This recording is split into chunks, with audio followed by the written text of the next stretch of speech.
Jai Gurudev, it's a pleasure to have you both with us today. We are particularly excited to discuss the recent initiative His Holiness Gurudev Shri Shri Ravi Shankarji tweeted about involving the Art of Living's collaboration with the government of Karnataka and ITC Limited. Could you provide some insights into this project and its significance? Jai Gurudev, and thank you for having us. Gurudev's vision has always emphasized sustainable and holistic solutions to address environmental challenges. The recent partnership between the Government of Karnataka, ITC Limited, and the Art of Living is a significant step in that direction. The project focuses on rejuvenating the South Pennar River basin, which will not only help address Bengaluru's water crisis but also conserve and recharge water bodies in surrounding towns. The initiative is aimed at creating sustainable water management solutions by leveraging the Art of Living's expertise in river rejuvenation and watershed management. Over the years, we have successfully rejuvenated several rivers across India, including the Kumudavati River in Karnataka and the Palar River in Tamil Nadu, by adopting scientific methods and community-driven efforts. So, how does this collaboration work in practical terms, and what role will the Art of Living play in it? In practical terms, the Art of Living's team will be implementing watershed management techniques, promoting community involvement, and working closely with local authorities to ensure the sustainability of the project. One of the primary aspects is the rejuvenation of the South Penna River Basin through soil and water conservation measures like constructing check dams, desilting water bodies, and planting trees to prevent soil erosion. In addition to that, we'll be working closely with farmers and communities to introduce rainwater harvesting systems and teach them best practices for groundwater recharge.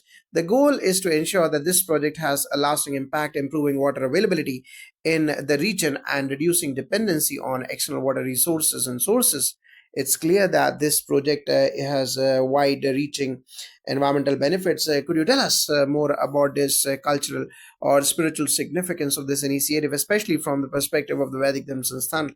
Absolutely. In a recent scriptures and the Vedic way of life, rivers are considered sacred entities, lifelines that sustain human existence. The rejuvenation of a river like the South Pennar is not just about restoring a natural resource, but also about reviving the spiritual connection between people have with their nature. In ancient times, sages and rishis stressed the importance of living in harmony with nature. Rivers like the South Pennar were worshipped, and people lived in accordance with the natural cycles of the environment. Through this project, we are not only addressing a modern day water crisis, but also reconnecting communities with the ancient wisdom of environmental stewardship. The Vedic Sansthan has always supported such endeavors because they align with our mission of preserving the spiritual and environmental heritage of India. This project is a modern manifestation of our ancient responsibility toward nature, where we see rivers as divine entities that need care, respect, and protection. That is fascinating. Could you elaborate on how this project integrates ancient Vedic practices with modern water management techniques? In ancient India, water conservation was part of daily life. Communities built step wells, reservoirs, and check dams to harvest rainwater. These traditional practices were based on understanding the natural flow of rivers and rainfall patterns. Today, the Art of Living and other organizations working on river rejuvenation projects are reintroducing these methods in a modern context. By combining these ancient techniques with the modern scientific approaches like hydrological studies, GIS mapping, and satellite data, we can ensure a more efficient and impactful solution.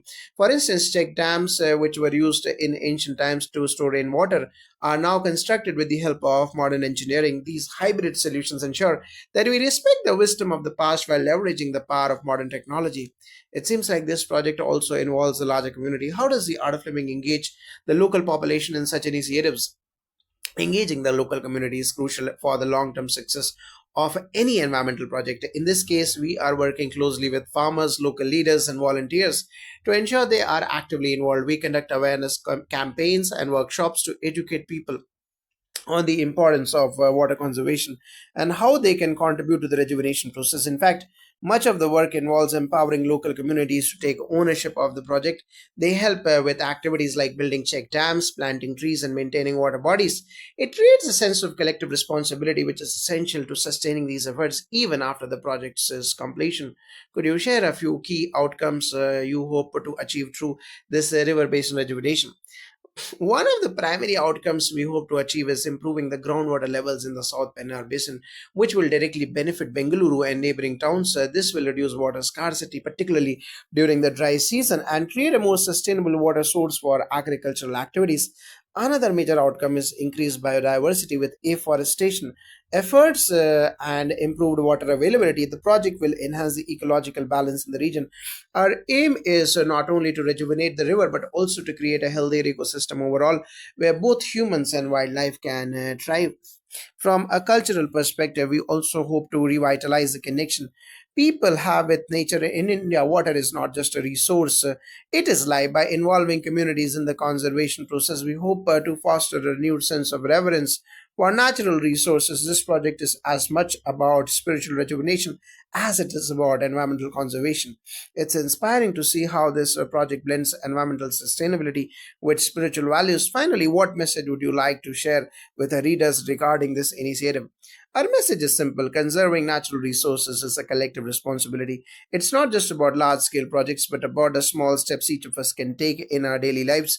If we can all make conscious efforts to conserve water, practice rainwater harvesting, and reduce wastage, we can collectively address the water crisis. I would echo that sentiment and add that reconnecting with nature should be an integral part of our spiritual practice. Let's treat rivers and water bodies with the respect they deserve, not just as resources but as sacred gifts. By aligning our modern needs with the ancient wisdom, we can create a sustainable future for generations to come. Thank you both for these insightful perspectives. It's wonderful to see such a holistic approach to solving Bengaluru's water crisis. We look forward to witnessing the positive impact of this initiative. Jai Gurudev, thank you for those comprehensive insights. Let's continue by delving into more specific aspects of the project. How do you plan to address the issue of climate change in relation to water conservation, especially with the unpredictable rainfall patterns we have been seeing? That's a crucial point. Climate change is certainly making it more challenging to predict rainfall patterns, which directly impacts water availability. To address this, our approach involves creating resilience in the local ecosystem.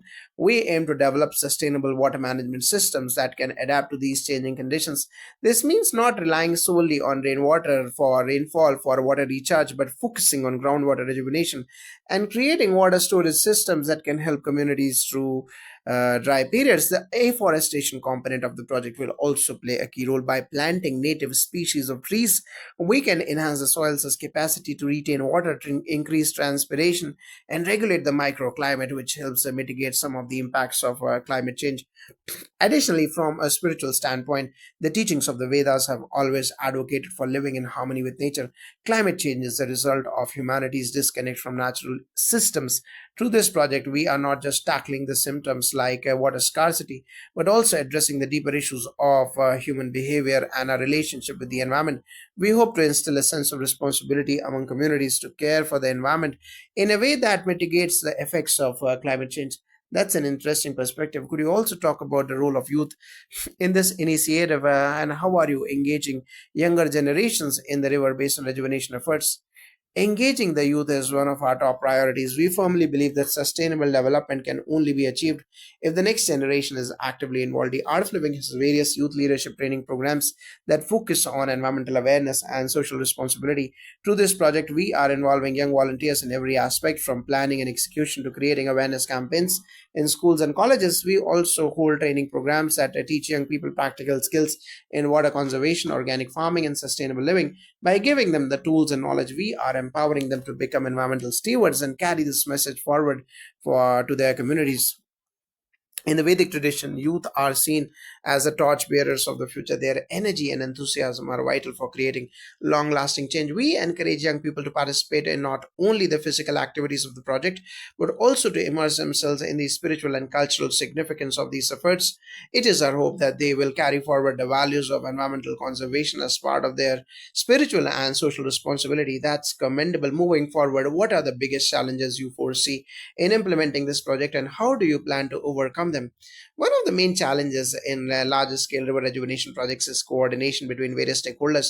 We are dealing with multiple government agencies, corporate partners, local communities, and environmental experts, and aligning everyone's objectives can sometimes be complex. However, we are confident that with clear communication and shared goals, we can navigate these challenges effectively.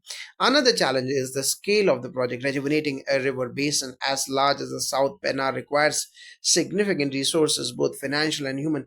We We have been fortunate to have strong support from the government of Karnataka and ITC Limited, but we also rely heavily on volunteer efforts and community participation to make this project a reality. I would add that one of the spiritual challenges is shifting the mindset of people. In today's world, many have lost touch with the intrinsic value of nature, seeing it only as a resource to be exploited. Part of our work is to bring people back to the Vedic understanding of nature as a sacred entity. This shift in mindset is essential for ensuring that people not only participate in the project but also maintain these efforts long after it's completed. That's an important point. On a more optimistic note, what long term impacts do you expect this project to have on Bengaluru and its surrounding areas? In the long term, we expect this project to create a significant positive impact on water security in Bengaluru and surrounding towns by rejuvenating the South Pennar River basin.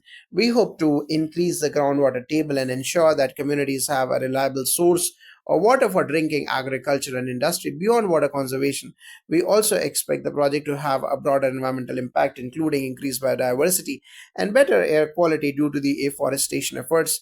We aim for this to be a model project that can be replicated in other regions facing similar water challenges.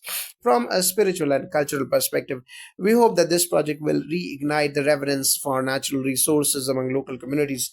We want people to see the river not just as a utility, but as a living, breathing entity that nourishes life in all forms. If we can restore this spiritual connection, we believe that future generations will be more committed to protecting the environment. Thank you both for these thoughtful insights. It's truly inspiring to see how this project blends environmental science, community engagement, and spiritual wisdom. Before we conclude, is there any final message you would like to share with our audience and readers? I would just like to encourage everyone to be part of this movement in whatever capacity they can, whether it's through volunteering, spreading awareness, or simply adopting water conservation practices in their daily lives. Every small action counts. Together, we can make a big difference. My final message is to remember that nature is our greatest teacher. The more we align ourselves with its rhythms and cycles, the more harmonious our lives will be. Let's all take the opportunity to reconnect with nature, not just for our own well being, but for the well being of future generations. Thank you both for your time and the incredible work you are doing. We'll look forward to seeing the possible outcomes of the South Penna River Basin Rejuvenation Project. Jai Gurudev.